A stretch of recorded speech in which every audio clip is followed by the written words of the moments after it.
The festival of Wesak.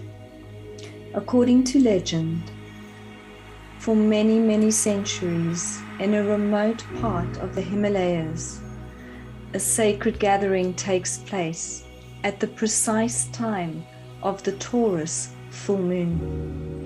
This full moon is commonly referred to as the Wesak full moon. This full moon has specifically been associated with the Buddha, the Lord of Light, or messenger from the East.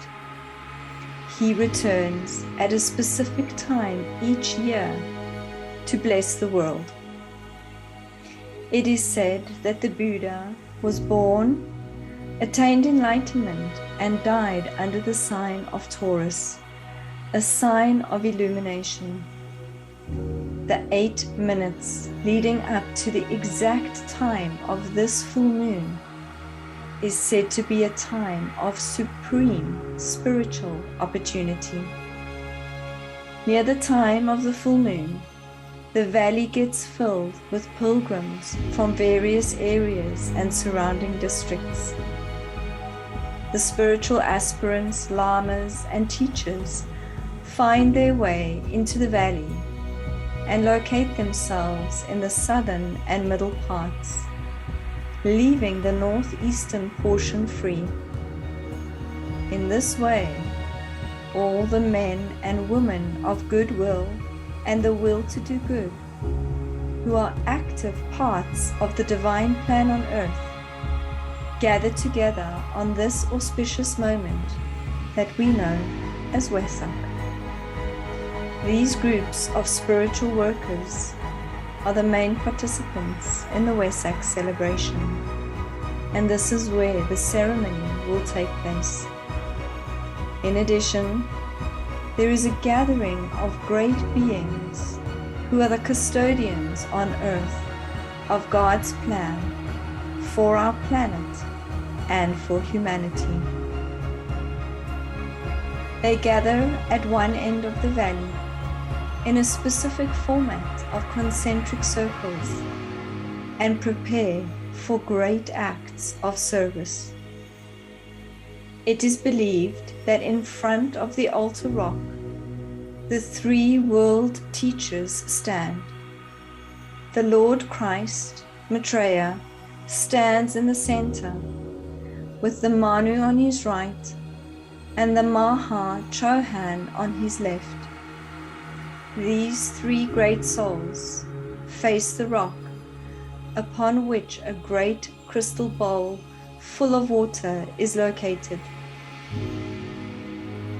Behind the spiritual masters, arhats, initiates, adepts, and senior workers, the world's disciples and aspirants, stand at their various positions, either within the physical body or without. These are believed to be the new group of world servers. The ones who are not in the physical body are gathered in the spiritual form or in the dream state to participate in this great world service. As the full moon approaches, there's a tangible stillness that settles upon the crowd, and all look towards the northeast. They arrange themselves in the pattern of the 5-pointed star, with the Christ standing at the highest point of the triangle, facing the altar rock. Certain spiritual movements and patterns and rituals are followed, and divine mantras are chanted. The masters move in symbolic forms and chant verses. At a specific moment, it is told that the point of light starts to appear just over the horizon. This light becomes brighter and brighter until it resembles a sun. The light encompasses the entire valley. At the exact time of the full moon, the sun hovers over the altar. The sun is realized to be the tremendous spiritual radiance of the great Lord and Son of God, the Lord Buddha. Ledbetter describes the Buddha as a gigantic figure with a brilliant aura from which a glorious ultramarine is emanated, then golden yellow, crimson, pure silvery white, and scarlet, with brilliant rays of green and violet shooting out from these spheres of light. These colors are described as the colors of the Buddha's aura, and in ancient Buddhist scriptures, his hands are extended in blessing. The world teacher turns to face all present and recites the great invocation. This sets up a great vibration, which is of such potency that it reaches up from the group directly to God. This marks the supreme moment of intensive spiritual effort of the entire year and the spiritual visualization of humanity. These spiritual effects will extend through the succeeding months.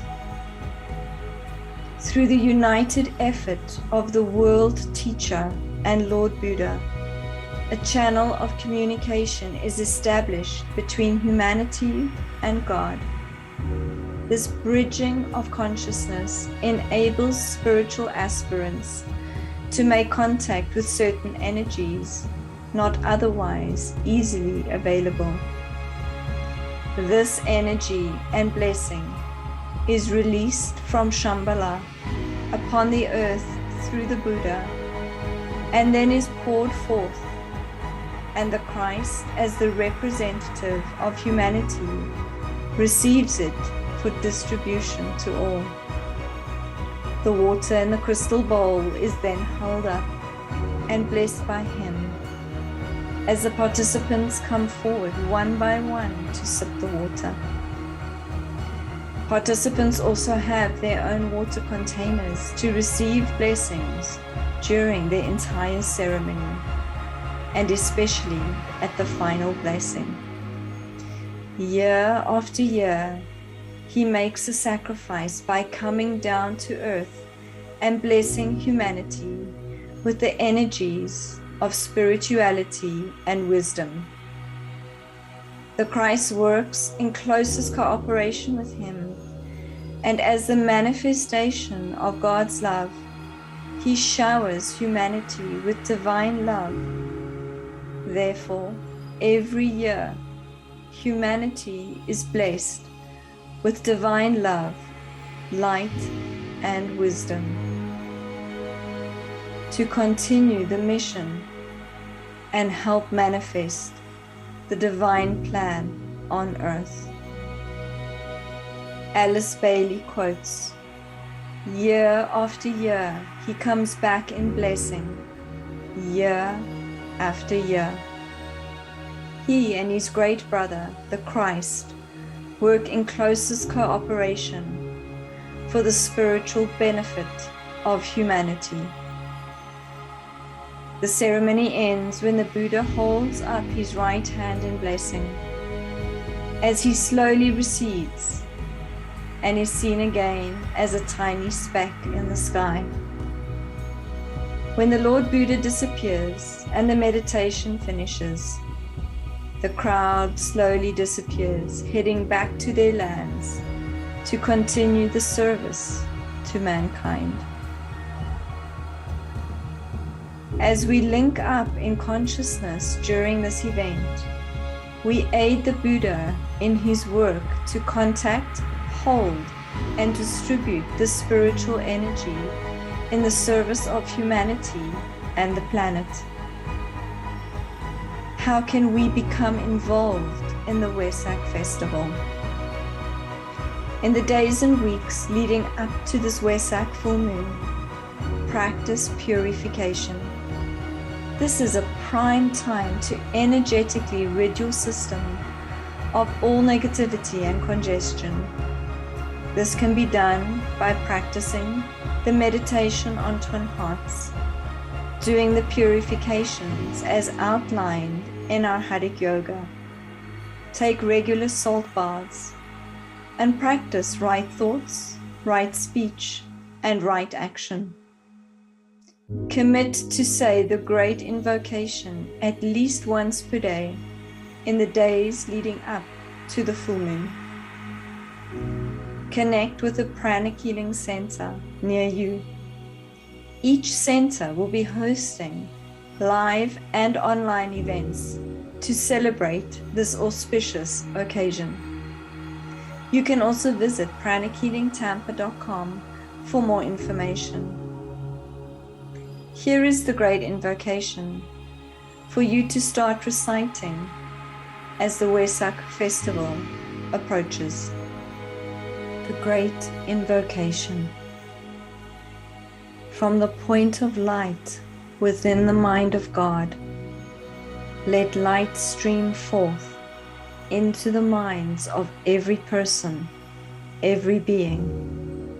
Let light descend on earth.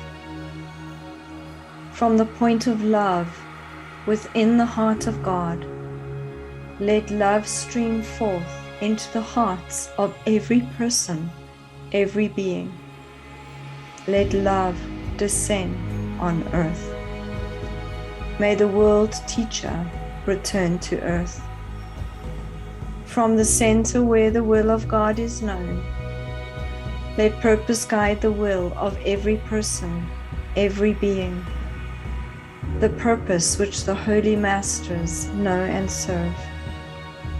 Let goodwill and the will to do good descend on earth. From the center which we call the human race, let the plan of love and light work out, and may it seal the door where evil dwells. Let light, love, and power manifest the divine plan on earth.